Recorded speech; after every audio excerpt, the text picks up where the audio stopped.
ज़िंदगी में ना हमारा सामना बहुत से रूड लोगों के साथ होता है। हम ना ऐसे लोगों को हमेशा के लिए अवॉइड भी नहीं कर सकते, क्योंकि ज़िंदगी में कभी ना कभी आपका सामना उनसे हो सकता है। इसलिए बात ये अहम नहीं है कि इनका सामना ना हो, बल्कि बात ये अहम है कि इनको डील कैसे करना है, रिएक्ट कैसे करना है।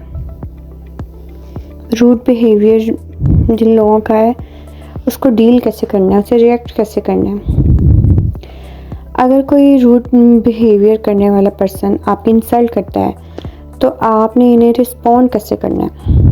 असल में वो लोग दूसरों की इंसल्ट करके आपको अपने आप को कंफर्टेबल फील करते हैं।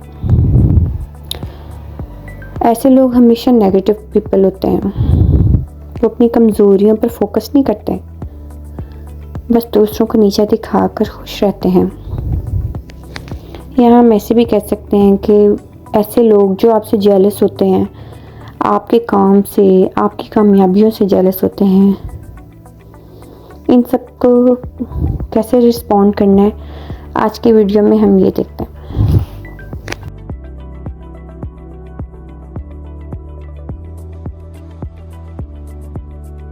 फ्रेंड्स, आप लोगों की जब भी कोई इंसल्ट करता है तो सबसे पहले काम आप ये करते हैं कि आप गुस्सा होते हैं।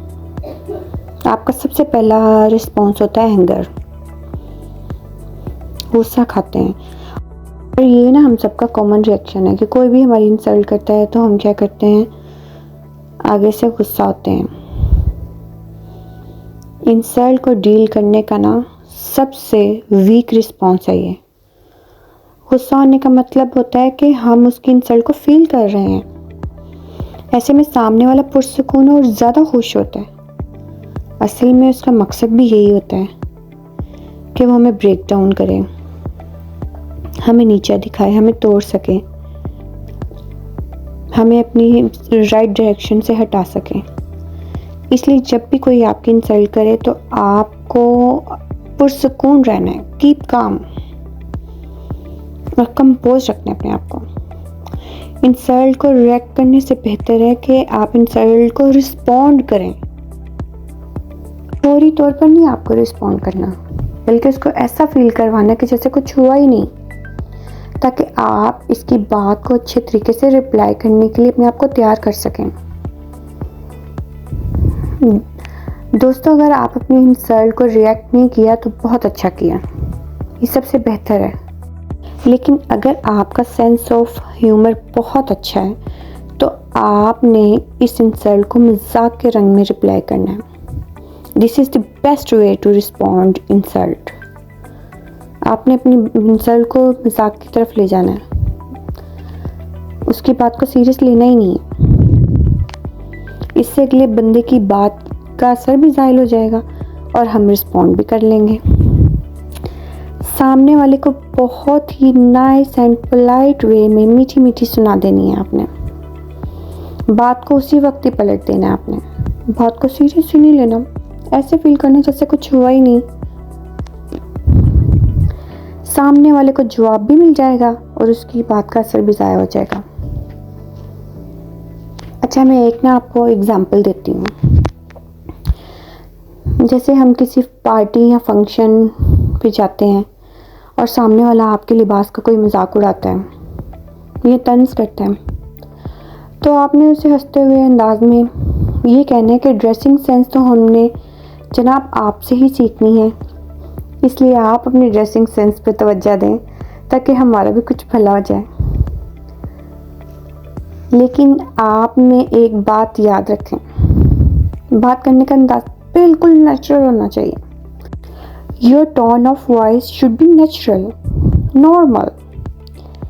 अगले बंदे को बिल्कुल फील ही ना हो कि आपको इसकी बात का बुरा लगा है। इग्नोर करना अपनी इंसल्ट को।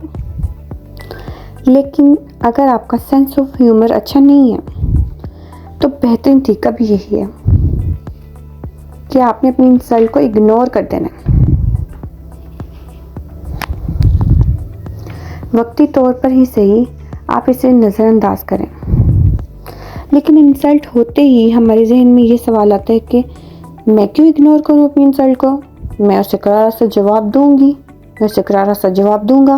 मैं क्यों करूँ इग्नोर इस बात को? उसने मेरी इंसल्ट की है। ज़रा गौर करें फ्रेंड्स, अगर आपने सामने वाले को रियलाइज़ करवा दिया कि आप पर इसकी इंसल्ट का कोई असर नहीं हुआ, तो इसमें आप ही की जीत है और उसकी हार है। इसलिए इंसल्ट को इग्नोर करना भी बेहतर है, और इग्नोर करना ही एक स्ट्रॉन्ग रिप्लाई है।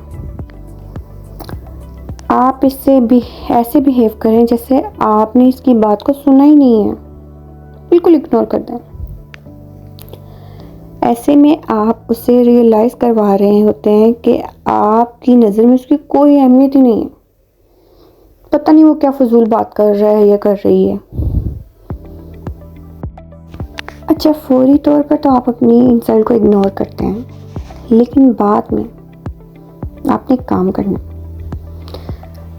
बाद में आप जब अपने आप को कंपोज कर चुके होते हैं कि अगले बंदे ने आपकी इंसल्ट की है, तो आपने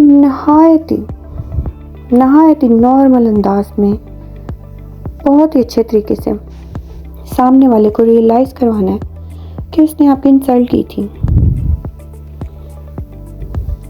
और बहुत ही नामुनासिब जगह पर की थी। असल में ना, इंसल्ट एक नेगेटिव बिहेवियर है।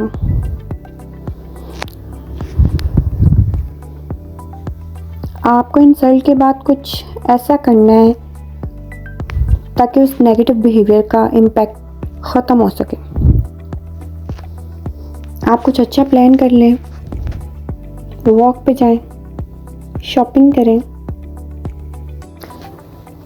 डू समथिंग न्यू जो आपको रिलैक्स कर सके। किसी के काम में कोई मदद कर दें, उसे भी अच्छा लगेगा और आपका भी मूड चेंज हो जाएगा। यानी आपने उस नेगेटिव बिहेवियर को, जो उसका इम्पैक्ट हुआ था आपकी लाइफ पे, उससे ख़त्म करना है, और यही आपकी अक्लमंदी होगी। आप सबको ये वीडियो कैसी लगी मुझे कमेंट में ज़रूर बताइएगा। अल्लाह हाफिज़।